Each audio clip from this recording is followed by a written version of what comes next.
ከተረጂነት ወደ ምርታማነት የመሸጋገር ዓላማን ለማሳካት አመራሩ በቁርጠኝነት መምራት እንደሚገባ በምክትል ርዕሰ መስተዳድር ማዕረግ የዲላ ክላስተር አስተባባሪና የደቡብ ኢትዮጵያ ክልል ግብርና ቢሮ ኃላፊ ዶክተር መሪውን ፍቅሩ አሳሰቡ። በክልሉ በበልግ ወቅት በዘር ከተሸፈነው ማሳ 38.8 በመቶ የሚሆን ሰብል በኢሊኖ ምክንያት መውደሙ ተገልጿል።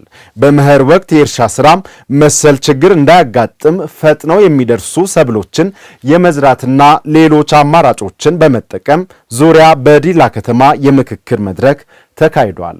መለሰ ወልኮ ተጨማሪ አለው። የሜትሮሎጂ ትንበያ እንደሚያሳየው በአየር ንብረት ለውጥ ምክንያት የግብርና ምርታማነት ላይ ፈተና ተጋርጦበታል። በደቡብ ኢትዮጵያ ክልልም በበልግ እርሻ የቀነሰውን ምርት ለማካካስና ችግሮችን ለመከላከል በሚያስችሉ ጉዳዮች ዙሪያ አመራሮች ቁርጠኛ ዓላማ ይዘው መምራት እንዲችሉ የሚያስችል ምክክር ተካሂደዋል።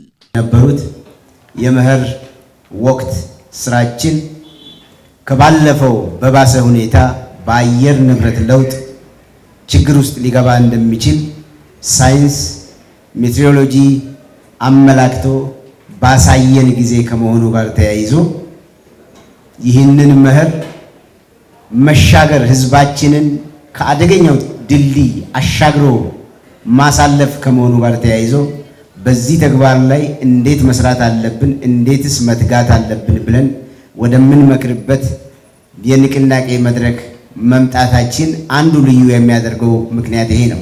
ከተረጂነት ወደ ረጂነት ወይም ከተረጂነት ወደ ምርታማነት ብለን በሀገር ደረጃ በክቡር ጠቅላይ ሚኒስትራችን ታውጆ እየተተገበረ ያለ ቁልፍ ተግባር አለ። ይህ ተግባር እንደ ክልል ያለንበትን ደረጃ የምንገመግምበት እንደ ክልል ያስቀመጥነውን አቅጣጫ ወደ አንድ አድርገን ጉድለቶቻችን ላይ ትኩረት ሰጥተን ትኩረት በሰጠናቸው ቦታዎች ላይ ውጤታማ እንድንሆን አጋዥ የሚሆን ቁልፍ መድረክ ነው። በሶስተኛ ደረጃ ሌሎች እነዚህን ማገዝ የሚችሉ ስራዎች በአጠቃላይ ታሳቢ ተደርጎ ሌሎችንም ከቡና ልማትና ግብይት ጋር ያሉ ቁልፍ ስራዎቻችን አሉ። ውጤት፣ መተጋገዝና አንድነት ችግሩን ለመቅረፍ ቁልፍ ጉዳዮች ናቸው ያሉት በምክትል ርዕሰ መስተዳድር ማዕረግ የክልሉ ግብርና ቢሮ ኃላፊ ዶክተር መሪውን ፍቅሩ ሁሉም መዋቅር በጉዳዩ ላይ ኃላፊነቱን እንዲወጣ አሳስበዋል። ሁሉም መዋቅር፣ ሁሉም አመራር፣ ሁሉም ባለቤት የሆነ አርሶ አደሩ፣ አርብቶ አደሩ፣ ከፊል አርብቶ አደሩ፣ ከፊል አርሶ አደሩ፣ ከተሜው በአጠቃላይ በእነዚህ ጉዳዮች ላይ ሁሉም የበኩሉን ሚና እንዲጫወት ሀደራ ለማለት እፈልጋለሁ። ይህ ማለት ተግባር፣ ውጤት፣ አብሮነት፣ አንድነት፣ መተጋገዝ እነዚህ ጉዳዮች የሚነጣጠሉ አይደሉም። በአምናው የመኸር እርሻ ስራ 733424 ሄክታር ማሳ በዘር መሸፈኑን የገለጹት የደቡብ ኢትዮጵያ ክልል ግብርና ቢሮ ምክትል ኃላፊ አቶ አድማሱ አወቄ ከኢሊኖ ጋር ተያይዞ የዘንድሮ የበልግ እርሻ ውጤት መውደቁን አብራርተዋል። አጠቃላይ መኸር በአዝሪ ሰብሎች ወደ 15.3 ሚሊዮን በሆርቲካልቸር እንዲሁም 21 ሚሊዮን በአመታዊ ሰብሎች እስከ 36 ሚሊዮን ኩንታል ለማምረት ነው። የታረሰ ማሳ ስናይ ወደ 763424 ሄክታር ማሳ አጠቃላይ በዘር የተሸፈነበት ሁኔታ ነው ያለው። ይሄ በየቦታው ያለው የመኸር አፈጻጸም ነው። አምና መኸር የዝናብ ሁኔታ በጣም ጥሩ ስለነበረ በጣም የተሻለ ነበር፣ እግዚአብሔር ይመስገን። በልግ ላይ ያው በተወሰነ መልኩ ከኢሊኖ ጋር በተያያዘ ጉዳት አጋጥሞናል። በኢሊኖ ሳቢያ የዝናብ መጠኑ በመቀነሱ አብዛኛዎቹ ቀድሞ የዘሩ አካባቢዎች የበልግ አዝመራ መጎዳቱ የተገለጸ ሲሆን ጉዳቱን ለማካካስ ለመኸር እርሻ በልዩ ትኩረት እንደሚሰራ ተመላክተዋል። አንዳንድ አካባቢዎች በተለይ እንደ ዞናችን ዝናብ ቀድሞ የሚዘንብባቸው አካባቢዎች ላይ የተዘሩ እህሎች የተሻለ ምርት ያገኘንበትና ግን ሌትሊ ዝናብ ደግሞ የሚደርስባቸው አካባቢዎች ላይ የተዘሩ ነገሮች ላይ ደግሞ ከፍተኛ ጉዳት ደረሰበት በመሆኑ ይሄን በሚያካክስ መንገድ አሁን ለመኸር ዝግጅት አድርገን ወደ ስራ የገባንበት ሁኔታ ነው ያለው። ከዛ ጋር ተያይዞ በተለይ ጉዳቱ የከፋባቸው ወረዳዎች ላይ ያለው ሁኔታ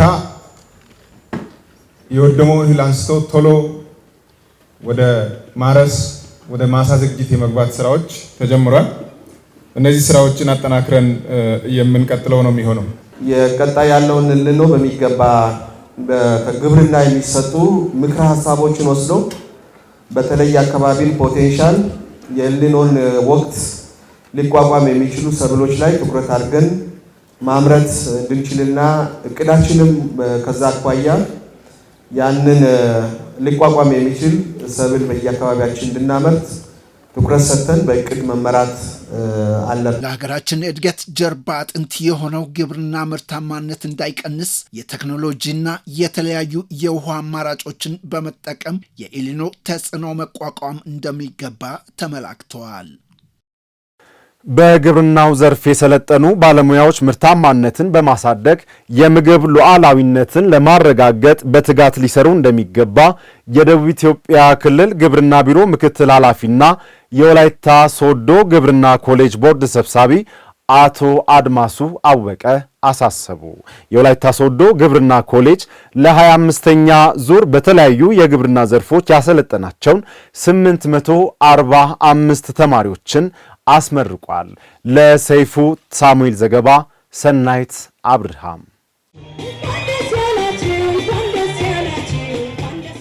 በ1964 ዓመተ ምህረት ወላይታ አግሪካልቸራል ዴቨሎፕመንት ዩኒቲ ወይም ዋዶ ልማት ድርጅት ተብሎ የተቋቋመውና እስከ 1974 ዓመተ ምህረት ድረስ እርሻና ግብርና ሙያን ከፍ ለማድረግና በግብርናው ዘርፍ የአርሶ አደሮችን ኑሮ ለማሻሻል ሙያተኞችን ሲያሰለጥን ቆይቷል። በ2017 ዓመተ ምህረት ደረጃውን በማሻሻል ራሱን ችሎ ወደ ኮሌጅ ያደገው ያሁኑ የወላይታ ሶዶ ግብርና ኮሌጅ በተለያዩ ሙያ ዘርፍ ያሰለጠናቸውን ተማሪዎችን ለ25ኛ ዙር አስመርቋል። በዚህ ምረቃ መርሃ ግብር ላይ ተገኝተው መልእክት ያስተላለፉት የደቡብ ኢትዮጵያ ክልል ግብርና ቢሮ ምክትል ኃላፊና እርሻ ዘርፍ ኃላፊ እንዲሁም የኮሌጁ አስተዳደር ቦርድ ሰብሳቢ አቶ አድማሱ አወቀ እንደተናገሩት ግብርና የኢኮኖሚያዊ ዘርፍ ብቻ ሳይሆን የሕይወትም መሰረት ነውና ተመራቂዎች በተማራችሁበት ሙያ መሰረት የሚሰጣችሁን ኃላፊነት በትጋት መወጣት አለባችሁ ሲሉ ተደምጠዋል። ግብርና ለኢትዮጵያ የኢኮኖሚያዊ ዘርፍ ብቻ አይደለም፣ የሕይወታችን የባህላችንና የህልውናችን መሰረትም ጭምር ነው። ውድ እጩ ተመራቂዎች በኮሌጁ በነበራችሁ ቆይታ ያገኛችሁትን ዕውቀት፣ ያዳበራችሁትን ክህሎትና ያገኛችሁትን ልምድ በተገቢ ሁኔታ በመጠቀምና ለአርሶ አደርና ለአርብቶ አደር በማሻገር የጎላ ሚና መጫወት ከእናንተ ይጠበቃል። የወላይታ ሶዶ ግብርና ኮሌጅ ዲን ዶክተር አሉላ ታፈሰ በበኩላቸው ግብርና ሙያ የምግብ ዋስትና ለማረጋገጥ ብሎም በዘርፉ ምርታማነትን ለመጨመር መሰረት ስለሆነ በሁሉም ሙያ ዘርፍ የሰለጠኑ ተማሪዎች በንድፈ ሀሳብና በተግባር ስልጠና በመውሰድ ብቁ ሆኖ ዛሬ ለምረቃ መብቃታቸውን ተናግረዋል። በዛሬው ዕለት በኮሌጁ በመደበኛነትና በተከታታይ ትምህርት መርሃ ግብር በደረጃ 4 የሚሰጠውን የንድፈ ሀሳብ የተግባር ስልጠና በሚገባ በማጠናቀቅ በእውቀትና በክህሎት ብቁ ስለመሆናችሁ በኮሌጁ አካዳሚክ ኮሚሽን የጸደቀላቸው ወንድ 500 ሴት 345 በድምሩ 845 ሰልጣኞች ለምረቃ ተዘጋጅቷል። ተመራቂዎች በግብርና ሙያ መስክ ሰልጥነው ብቁ ሆኖ መመረቃቸው ለቤተሰብም ብሎም ለአካባቢና ለሀገር እድገት ከነሱ የሚጠበቀውን እንዲሰሩ የሚያደርግ ነው ሲሉ የተናገሩት ደግሞ የተመራቂዎች ቤተሰቦች ናቸው። ትምህርት ጥሩ ነው። ትምህርት ያሻሽላል፣ መስመር ይሰጣል፣ ደረጃ ይሰጣል።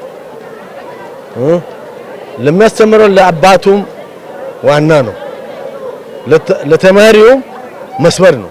የተማረ ልጅ ደግሞ መስመር ከያዘ መደብ ከያዘ ለሀገሩ ምከፍለው ጥሩ እየከፈለ ሲሰራ ደስ ይለናል።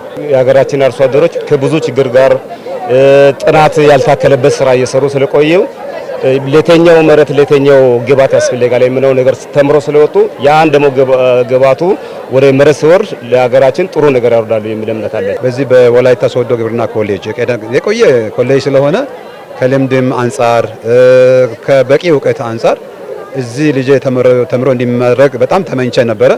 አሁን ዛሬ እግዚአብሔር አድርሶ በዚህ በግብርና ኮሌጅ ዲፕሎማ ሌቭል 4 መመረቁ እጅግ በጣም ደስ ብሎኛል። መመረቁ ደግሞ ለኔ ብቻ ሳይሆን ለሀገር ትልቅ ፋይዳ አለው ብዬ አስባለሁ። በትምህርት ቆይታቸው በቀሰሙት እውቀት ያስተማረውን ማህበረሰብ በትጋት ከማገልገል ባሻገር በግብርናው ዘርፍ የሚስተዋሉ ክፍተቶችን ለማሟላት በታማኝነት እንደሚያገለግሉ ተመራቂዎች ተናግረዋል። እኔ ዛሬ ተመርቄያለሁ። እግዚአብሔር ይመስገን ተመርቄያለሁ። ከዚህ በኋላ ማህበረሰብን ደግሞ በተማርኩበት ለማገልገል በታማኝነት በቅንነት አገለግላለሁ። ትልቅ ቦታም ደርሳለሁ። ሀገሬንም ለማስጠራት ብዬ ያለኝን አቅም ሁሉ አሟጥጬ ለሀገሬ እሰጣታለሁ። ቆይታ በጣም ጥሩ ነበረ። ከዛ ብዙ ቻሌንጆችን ቢኖርም እግዚአብሔር ሲረዳኝ እግዚአብሔር ሲያግዘኝ ያጠናው እንግዲህ እግዚአብሔር ለዛብተኝ ደግሞ በማህበረሰቦችን ከዚህ ይበልጥ በስራ ትጉ እንዲሆን ለማስተማር ነው የተማርኩት። በተማሩበት መንገድ በተቻለኝ አቅም ለማገልገል እንግዲህ አቅሜን እሞክራለሁ። በመቀጠል ደግሞ ኢንተርፕረነርሺፕ ማለት በራሴ ስራ ፈጥሬ የተሻለ ገቢ የሚያስገኘኝ አካባቢ ላይ አቅርቦት የሌለን ነገር በማቅረብ የራሴን ቢዝነስ ለመክፈት አስቤያለሁ። ኮሌጁ በየትምህርት መስካቸው የተሻለ ውጤት ላስመዘገቡ ተመራቂዎች የሜዳሊያና ዋንጫ እንዲሁም ልዩ ልዩ ሽልማቶችን አበርክቷል። በክልሉ ባልተለመደ መልኩ የተከሰተውን ማርበርግን ጨምሮ ተላላፊና ተላላፊ ያልሆኑ በሽታዎችን ለመከላከል በተሰራው ቅንጅታዊ ስራ የተሻለ ውጤት ማስመዝገብ መቻሉን የደቡብ ኢትዮጵያ ክልል ጤና ቢሮ የህብረተሰብ ጤና ኢንስቲትዩት አስታወቀ። በኢንስቲትዩቱ የ2018 በጀት ዓመት እቅድ አፈጻጸምና የ2019 ጠቋሚ እቅድ ላይ የሚመክር መድረክ በሳውላ ከተማ ተካሂዷል። ለታረቀኝ ተስፋዬ ዘገባ አብኔዘር አበራ። የደቡብ ኢትዮጵያ ክልል የህብረተሰብ ጤና ኢንስቲትዩት ዋና ዳይሬክተር አቶ አጉኒ አሾሊ እንዳሉት ክልሉ በተደጋጋሚ ወረርሽኝ በሽታዎች የሚከሰትበት አካባቢ ቢሆንም በተደረገው ቀድሞ መከላከል ስራ የተሻለ ውጤት ማስመዝገብ ተችሏል። በሀገራችንና በክልላችን ለመጀመሪያ ጊዜ የተከሰተው ማርበርግ ቫይረስ ወረርሽኝ የተከሰተበት ወቅት ሆኖ ያለፈበትን እናስታውሳለን። ይሁን እንጂ በትብብርና በቅንጅት በተሞላ አሰራር በትጋት በመስራት የማርበርግ ወረርሽኝ በሶስት ወር ባልሞላ ጊዜ ውስጥ በመቆጣጠር ተችሏል። በወረርሽኙ በአጠቃላይ 18 ታማሚዎች ሪፖርት የተደረጉ ሲሆን ከነዚህ ውስጥ 13ቱ በላቦራቶሪ ምርመራ ተረጋግጧል። እንግዲህ ከነዚህ ውስጥ 5ቱን ማትረፍ ችለናል ማለት ነው። ከ13 ውስጥ የመልሶ ማቋቋም ስራዎች ተሰርቷል። አሁንም በተጠናከረ ሁኔታ ቀጥሏል። ማርበርግ፣ ኮሌራ፣ ኩፍኝና ሌሎች ተላላፊና ተላላፊ ያልሆኑ በሽታዎች እንዲሁም የተፈጥሮ አደጋዎች መከሰቱን የገለጹት ተሳታፊዎች በሽታዎችን ለመቆጣጠርና ፈጣን ምላሽ ለመስጠት በተደረገው ርብርብ ለውጥ መምጣቱን ጠቁመዋል። ዞናችን እየተሰሩ ያሉ በፓብሊክ ሄልዝ ኢመርጀንሲ ሲቀጥል ደግሞ በበሽታ መከላከል ስራ ሂደት ጨምሮ የሚሰሩ ስራዎች አሉ። ፓብሊክ ሄልዝ ኢመርጀንሲውን ስንወስድ እንግዲህ ብዙ ሰው ሰራሽና ተፈጥሮ አደጋዎች አሉ። ያም አደጋዎች ምንድነው? የመሬት መንሸራተት አደጋዎች የተከሰቱበት አመት ነው።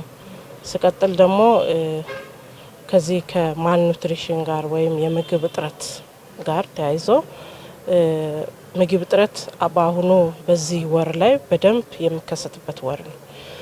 ምክንያቱም እነዚህ አሁን በጉፍኛ አርክሶ የሚባል ነገር ሰው በቆሎን ፈሽቶ ያንን በወንፊት አጣርቶ አሙቆ የሚያጠጡበት ጊዜ ስለሆነ የዚህን ወቅት ላይ የማልኑትሪሽን ቁጥር የሚጨምርበት ወቅት ነው። የህብረተሰብ ጤና ኢንስቲትዩሽን የሚሰራው አንደኛ የበሽታ አደጋ የሚያደርሱ በሽታዎችን መከላከል፣ ሁለተኛ ሲከሰት ደግሞ በፍጥነት ዝግጁነቱን ማሳወቅ፣ ከተከሰተ በኋላ ጉዳት እንዳይደርስ መልሶ የማቋቋም ስራ ይሰራል። ከዚህ አንጻር በርካታ ስራዎችን እንደ ክልልም ሰርቷል።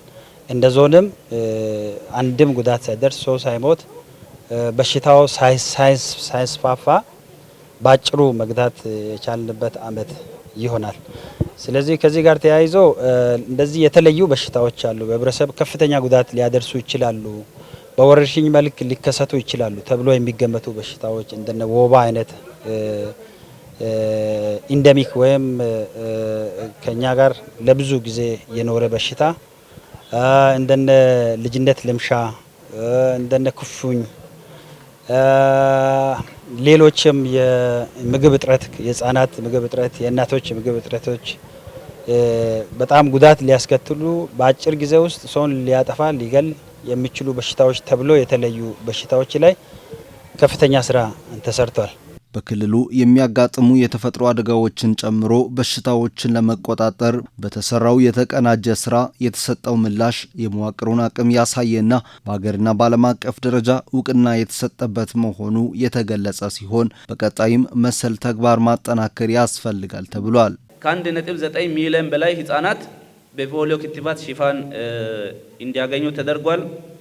እንግዲህ ያጋጠሙን ፈተናዎች ወደ ድል ለመቀየር ባደረግነው ጥረት የዝግጁነት አቅማችን የሚያጠናክሩ አሰራር ሂደቶችን ተከትለናል። ለቀጣይም ተሞክሮቻችን በማጠናከር ሁሉም ወረርሽኝ በላቦራቶሪ እንዲረጋገጡ በማድረግ የህብረተሰብ ጤና ላቦራቶሪ አቅማችን የሚያሳድጉ ተግባራትን በሩብ ዓመት ሲናከናውን ቆይተናል።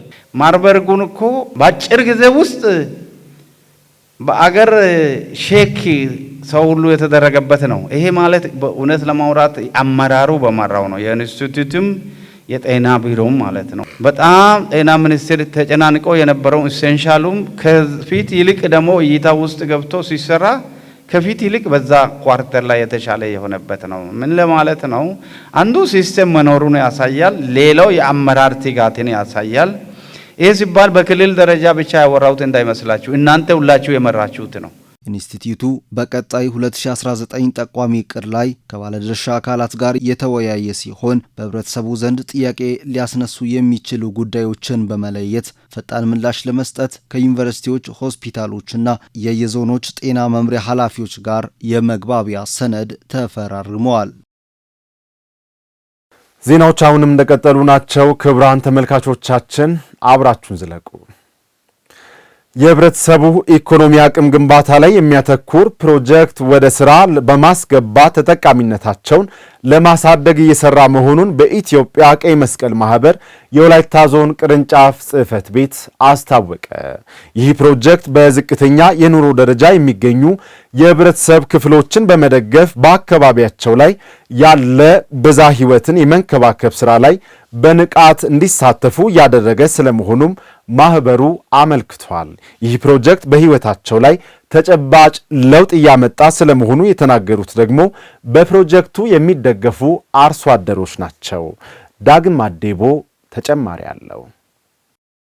በኢትዮጵያ ቀይ መስቀል ማህበር የወላይታ ዞን ቅርንጫፍ ጽሕፈት ቤት የተለያዩ ፕሮጀክቶችን ነድፎ የህብረተሰቡን የድርቅ መቋቋም አቅም ለማጠናከር ሰፊ ስራዎችን እየሰራ ይገኛል። ማህበሩ በወላይታ ዞን 4 ወረዳዎች ውስጥ በሚገኙ 7 ቀበሌያት በነደፋቸው ፕሮጀክቶች አማካኝነት የህብረተሰቡን የኑሮ ሁኔታ ለማሻሻል፣ ንጹህ መጠጥ ውሃ ለማዳረስና በተፈጥሮና ሰው ሰራሽ ችግሮች የተጎዱ አካባቢዎችን መልሶ ለማልማት ሰፊ ስራዎችን እያከናወነ ይገኛል። ይህ ፕሮጀክት እንግዲህ በተቻለ መጠን ህብረተሰቡ የራሱን አቅም በራሱ ለይቶ ምን ስጋቶች አሉ፣ እንዲሁም ደግሞ ምን ሊከሰቱ የሚችሉ አደጋዎች አሉ፣ ለነዛ አደጋዎችስ ምንድነው ማድረግ የሚችለው የሚለው ከዳሰሳ ጥናት ጀምሮ ፕላኒንግ ላይ በጋራ ፓርቲሲፔት በማድረግ እንግዲህ አውጥቶ በዛው ልክ ደግሞ ምን ይሰራ የሚለውን በጋራ ከፕሮጀክት አስተባባሪዎች አሉ፣ የሚመለከታቸው አካላት አሉና ከነሱ ጋር በመሆን ያንን ስራ የሚሰራ ነው።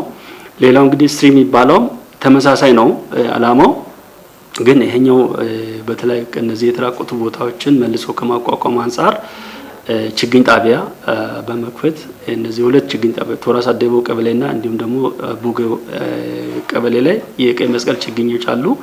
ወደ 1.5 ሚሊዮን ያህል በዘንድሮ ዓመት ለችግኝ ለተከላ የደረሱ ችግኞች አሉና እነዛን በማፍላት የተራቆተ ቦታዎችን መልሶ ከማገም አንጻር እንግዲህ በርካታ ተግባራትን እያከኑ እንገኛለን ማለት ነው። ማህበሩ ራይስ በተሰኘ ፕሮጀክት አማካኝነት ዝቅተኛ የኑሮ ደረጃ ላይ የሚገኙ የህብረተሰብ ክፍሎችን በመለየት የኑሮ ማሻሻያ ድጋፍ ያደርጋል። ነዋሪነታቸውን በዳሙት ወይዴ ወረዳ ቶራ ሳዴቦ ቀበሌ ያደረጉት አቶ ጃጋሪ ጋልቾም የዚህ ፕሮጀክት ተጠቃሚ ናቸው። ከዛሬ 7 ወር በፊት ለኔ ምን መለኝ ግን 7 ወር 8 ወር ይሆናል እነሱ በሰጡት በጎቹን ጠብቄ በዛ እኔ ያገኘሁት እንግዲህ እኔ በአእምሮ በራሴ ሐሳብ እኔ ሲገመት አንዲ ወደ 100 ይጠጋሉ። ፕሮጀክቶቹ ህብረተሰቡን ከራብና ከተፈጥሮ አደጋ ተጋላጭነታቸውን የሚቀንሱ ዘላቂ የኑሮ መሰረት የሚፈጥሩ በመሆናቸው የህብረተሰቡም ተሳትፎ ላቅ ያለ ነው። እነሱ ከመጣ በኋላ ጉርጋድ አለ። አሁን ጉርጋድ የለም። ጉርጋድን ተዘግቷል። ደግሞ እንደገና ሳር የሌለ ቦታ ሳር በቅሏል። ስለዚህ እነሱ ከመጣ በኋላ ለኛ ተሽሎ መጣ። ይሄን ደግሞ መሬትም ጥሩ ሆነ፣ ለምለም ሆነ።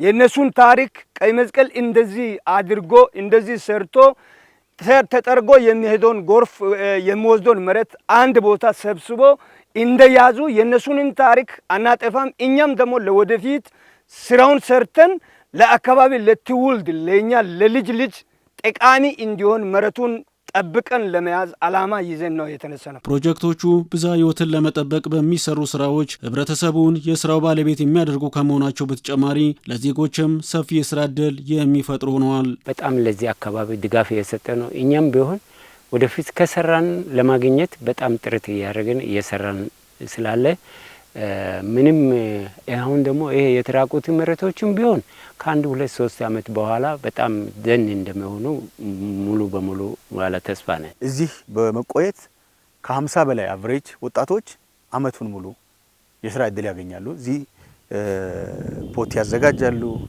ችግኝ ዘር ይዘራሉ፣ ውሃ ያጠጣሉ። በዚህም ለአካባቢያቸውንም ኮንትሪቢዩት ያደርጋሉ፣ ለራሳቸውም ጥሪት ያገኛሉ። ስለዚህ እዚህ አካባቢ በዚህ ማህበሩ በዚህ ፕሮጀክት በኩል ለነዚህ ልጆች የስራ እድል በመፍጠር እስከ 1 ሚሊዮን ድረስ የሚደርስ ገንዘብ ያገኛሉ። ሻኪሶ ሾን የሚባል ቀበሌ ያለ እዛ ላይ ወደ 58.6 ሄክታር የሚሆን ማሳ ለማልማት እኛ አቅደን እየሰራን ያለንበት ሳይት አለና እዛ ሳይት ላይ እነዚህ የተቦረበሩ የተጋጋጡ መሬቶችን መልሶ እንዲያገግሙ ለማድረግ ለመትከል እዚህ ጋር ያዘጋጀናቸው ግራቪሊያና አኬሺያ የሚባሉ አግሮፎረስትሪ ትሪዎች አሉ። ከዚህ እዚህ እናፈላለን፣ እዛ ወስደን ደግሞ እንተክላለን። ለዛ አላማ ነው እዚህ ጋር ችግኝ ጣቢያ አቋቁመን ሰራተኛም በቁጥር ወደ 12 የሚሆኑ ሰራተኞች አሉ ጥበቃዎችን ጨምረው። ስለዚህ እዚህ እያለሙ እየሰሩ ያሉበት ሁኔታ ነው ያለው። ማህበሩ የአካባቢ መራቆትን ለመከላከልና የተፈጥሮ ሀብትን ለማድረስ የችግኝ ተከላ ማካሄድን ጨምሮ እንደ እርከን ያሉ የአፈርና ውሃ ጥበቃ ስራዎችን በትኩረት እየሰራም ይገኛል። የወላይታ ሶዶ ከተማ አስተዳደር ለትምህርት ጥራት እያደረገ ባለው ድጋፍና ክትትል ብሪሊያንት ጄኔሬሽን አካዳሚ የተሻለ ለውጥ እያስመዘገበ መሆኑ ተገለጸ። ትምህርት ቤቱ በእውቀት የታነጸ ትውልድ ለመፍጠር ከቅድመ መደበኛ ጀምሮ የሚያስተምሯቸው ተማሪዎች በፈጠራ ስራዎች ብቁ ሆነው እንዲወጡ እየሰራ መሆኑን አስታውቋል። ብሪሊያንት ጄኔሬሽን አካዳሚ የ2018 ዓመተ ምህረት የትምህርት ዘመን የወላጆች ቀን አክብሯል። ለአዲሱ ተፈራ ዘገባ መቅደስ ኦሾሌ።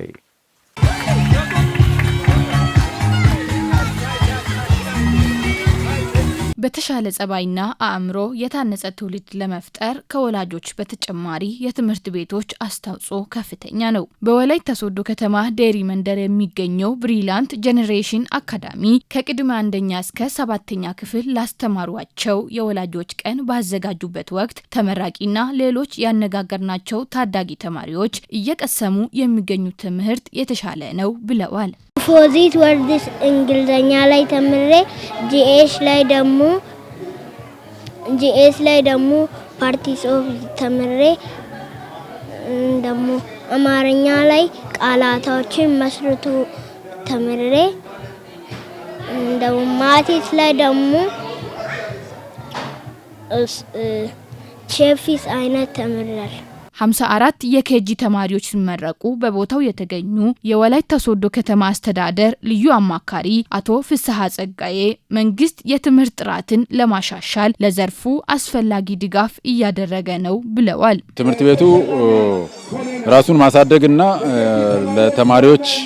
ለተማሪ ወላጆች የተሻለ አገልግሎት መስጠት እንዲችል ያለኝ ግቢ ጠባብ ነው፣ ስለዚህ እባካችሁ ደግፉን የሚል ጥያቄ ለከተማ አስተዳደሩ አቅርቦ ነበር። በዚህ መነሻ የጠየቀውን ማስፋፊያ 750 ካሬ ሜትር ሰጥተናል። የትምህርት ቤቱን መደገፍ ማለት ፓርቲኩላርሊ ግለሰብን መደገፍ አይደለም፣ ህብረተሰቡን ነው የምንደግፈው። እኛ ስንደግፍ የትምህርት ቤቱን ባለቤት አይደለም የደገፍነው እዚህ አካባቢ ያሉ የህብረተሰብ ክፍሎችን ነው። ምክንያቱም ልጆቻቸውን ነው። እነኚህ ልጆቻቸው ሲደገፉ ውጤት ሲያመጡ አገር ይለወጣል። የነገዎቹ ከንቲባዎች ከዚህ ነው የሚወጡት። የነገዎቹ ሚኒስትሮች፣ ጠቅላይ ሚኒስትሮች ከዚህ ቦታ ነው የሚገኙትና ትምህርት ለሁሉም ነገር መሰረት ነው።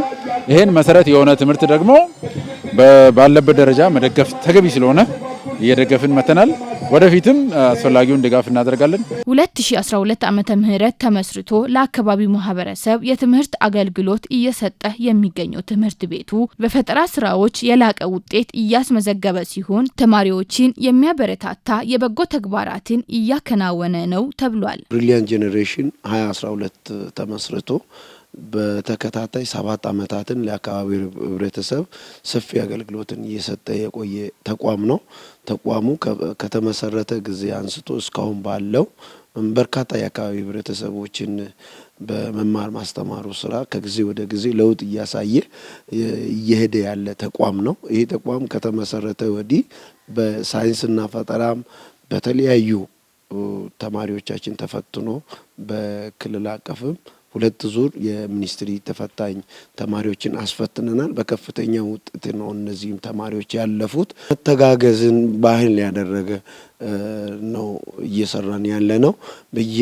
በየአመቱ ከ30 በላይ ተማሪዎች አሁን ዘንድሮ 35 በላይ ተማሪዎች በትምህርት ቤታችን በነጻ ማለት ለመክፈል አቅም የሌላቸው ደሃ በተለያየ ምክንያት እየከፈሉን በመሃል ያቋረጡ ወላጆች ተማሪዎቻቸው ከእኩዮቻቸው ተለይቶ ወደ ሌላ ተቋም እንዳይሄዱ ባሉበት እንዲቀጥሉ በዚህም ደግሞ የበጎ ስራን የመስራት የበጎ ስራ ባህሪውን የማስቀጠሉን ነገር አቅም የፈቀደውን ያህል እያደረገን ነው ያለነው። ለዚሁ 35 ተማሪዎች በነጻ ይህን አመት በነጻ ተምሯሉ። ከዛም ባለፈ በየአመቱ በኦል ከፍተኛ ውጤት የሚያስመዘግቡ ተማሪዎችን ነጻ የስኮላርሺፕ እንሰጣቸዋለን ማለት ነው። ተማሪዎች ነገ የተሻለ ደረጃ እንዲደርሱ ትምህርት ቤቶች ከሚያደርጉት አስተዋጽኦ በተጨማሪ የቤተሰብ ሚና የላቀ መሆኑ ተጠቁሟል። ልጆች መማር ያለባቸው መጀመሪያ ከትምህርት ቤት ይልቅ ከወላጆች ነው መማር ያለባቸው። ወላጆች ልጆቻቸውን ማየት መጎበኘት አለባቸው። በየጊዜው ልጆቹ ወደ ቤት ሲመጡ ምን ተማራችሁ ዛሬ፣ ምን መሆን አለባችሁ፣ የወደፊቱ ፍላጎታቸው ምንድነው ብሎ ወላጆቻቸው መጠየቅ አለባቸው እና እንደዛ መሆን በጣም ጥሩ ነው። እነኚህ ልጆች ነገ የተሻለ ደረጃ እንዲደርሱ ወላጆች የራሳቸውን አስተዋጽኦ ማድረግ መቻል አለባቸው። የትምህርት ስራ በትምህርት ቤት ላይ ብቻ የሚተው አይደለም። መንግስት የራሱን ድርሻ ሊወጣ ይገባል። ወላጅ የራሱን ድርሻ ሊወጣ ይገባል። ወላጅ ልጆቼ እንዴት ዋሉ ብለው መከታተል አለባቸው። ማታ ምን ተማራችሁ፣ የቤት ስራ የተሰጣችሁ ነገር ምንድነው ብሎ መጠየቅን ይጠይቃል። ይሄ ሳይሆን ትምህርት ቤት ላይ ብቻ ተጥሎ የሚመጣ ውጤት የለም። ተማሪዎች በክረምቱ ወቅት ባልባለ ቦታዎች እንዳይውሉ ለቀጣይ አመት አስፈላጊ ዝግጅት ማድረግ ይገባል ተብሏል።